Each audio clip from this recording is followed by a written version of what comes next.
नमस्कार दोस्तों, स्वागत है आपका हमारे चैनल पर। और साथियों, अभी हाईरेज ऑनलाइन शॉपिंग का जो अभी आदेश आया है वो हम आप सब ने देखा है कि उसका अभी एक केस है, वो कंपनी हार चुकी है।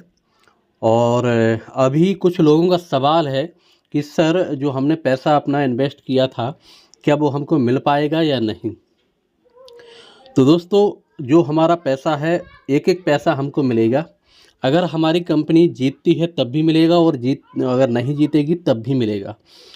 ऐसा इसलिए है क्योंकि हमारे लिए हमारा जो पैसा है, जो हमने इन्वेस्ट किया है, उसके लिए जो अभी हमारा कोर्ट में केस चल रहा था, उसमें भी आदेश में पूरी तरह से लिखा है ये कि ये पूरा पैसा जो इन्वेस्टर हैं उनको दिया जाएगा। और अगर हमारी कंपनी इसको जीत जाती है, आगे के जो हमारे कोर्ट में जा रही है, हाई कोर्ट में जा रही है कंपनी, अगर उसमें हमारी जीत जाती है तो आने वाले समय में हमको ये कंपनी के द्वारा भी मिलने वाला है। और अगर बाई चांस हमारी कंपनी इस कोर्ट को हाई कोर्ट में भी हार जाती है, तब भी हमारा पैसा मिलेगा। हमको कोई टेंशन लेने की ज़रूरत नहीं है, बस हमें वेट करना है। और अगर इसे स्पष्ट तरीके से हमें समझना है तो मैं आपको, जो हमारा मीटिंग हुआ था हमारे सर ने, और जो हमारा आदेश आया था, 33 पन्नों का आदेश दिया था जज ने उसी 28 तारीख में, उसमें पूरी तरह से ये चीज़ें लिखी हुई हैं। और मैंने यहाँ पर आपको उसका एक पेज भी लगा दिया है जहाँ पर ये आदेश दिया था जज ने कि किस तरह से क्या होने वाला है। और हमारे सर ने भी इसे पूरी तरह से बताया है कि ये किस तरह से आदेश आया है। आइए उस मीटिंग को सुनते हैं जहाँ पर हमारे सर ने इस चीज़ को पूरी तरह से एक्सप्लेन किया है, और हम समझते हैं हाईरेज ऑनलाइन शॉपिंग का हमारा पैसा, एक एक पैसा हमको मिलेगा। तो कोई चिंता करने की बात नहीं है। आइए सुनते हैं इस मीटिंग को। ये आप देखिए, है ना। अब समझिएगा इसको कि क्या हुआ है। देखिए, परिणाम जो निकला, डिसीजन की बात कर रहा हूँ, बिल्कुल हम इसी पे आ रहे, लास्ट वाले पेज पे आ रहा हूं मैं, क्योंकि हमेशा जहां पर कोर्ट में जज के हस्ताक्षर होते हैं, सील लगी हुई होती है, उसके ऊपर एक्चुअली डिसीजन का बिल्कुल ब्रीफ करके वो लोग दे के रखते हैं। तो इसमें परिणाम जो है उसमें CMP 4358 हमारा है, मैंने आपको बताया, और CMP 59 सामने वाली पार्टी जो रिस्पोंडेंट्स हैं, कॉम्पिटेंट अथॉरिटी, उनका है। ठीक है, तो 58 हम है, 59 वो है। CMP 59 2024 दोनों को अनुमति दी गई है। अब समझिए क्या हुआ। देखिए, कार्रवाई संख्या जो SC 3/351/2023, ये ग्रह के अनुसार सक्षम प्राधिकारी द्वारा 21/11/2023 को पारित कुर्की का अंतरिम आदेश निरस्त किया जाता है।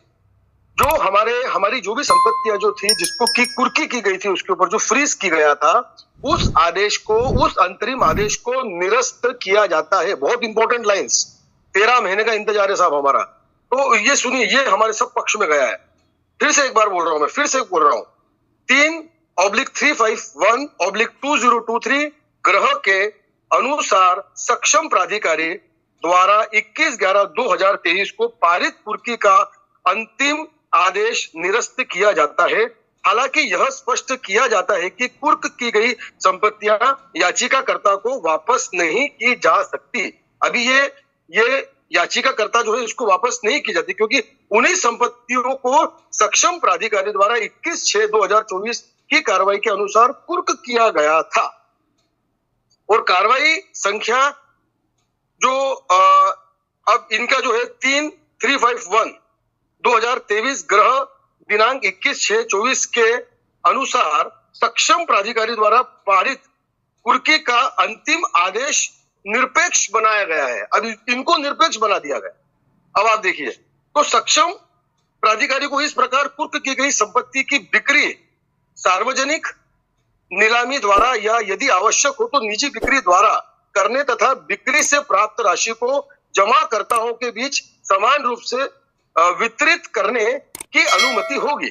मतलब किसी भी हालत में हम जो डिपॉजिटर्स हैं, जिन लोगों ने हाईरिच में पैसा लगाया है, उनको तो पैसा मिलना ही मिलना है। तो ये जो जिन्होंने याचिका दायर की, उनके पास में ये संपत्ति नहीं आएगी। ये समझिए आप इस बात को, है ना। तो उसमें सबसे पहली बात है कि एक तरीके से तो हमको कंटेस्टेड अलाउड भी किया गया और उनको भी अलाउड किया गया, तो ये है। और गोपनीय सहायक को लिखवाया गया और इस प्रकार से ये जो जज है इन्होंने साइन किए।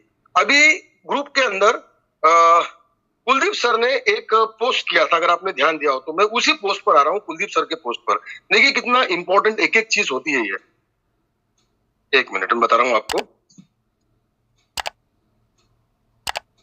ये वाला, ये रहा, मिल गया। देखिए अब इसके अंदर अगर इस पे अगर किसी ने ध्यान दिया होगा तो हमारे द्वारा सत्र न्यायालय में दिनांक 21/6/24 को दायर याचिका 4358 ये 58 हमें में दिनांक 21/11/23 की कुर्की को हटाने की अनुमति दी गई तथा आदेश पारित किया गया। यहाँ पर एकदम क्लियर है 58 में कंटेस्टेड अलाउड, और इस पॉइंट में भी कुलदीप सर द्वारा ये जो मैसेज दिया गया इसमें कि 58 में कुर्की हटाने का जो आदेश है, जो अनुमति है, वो हमको दे दी गई है और आदेश पारित कर दिया गया। कोई कुर्की नहीं होगी यहाँ पर।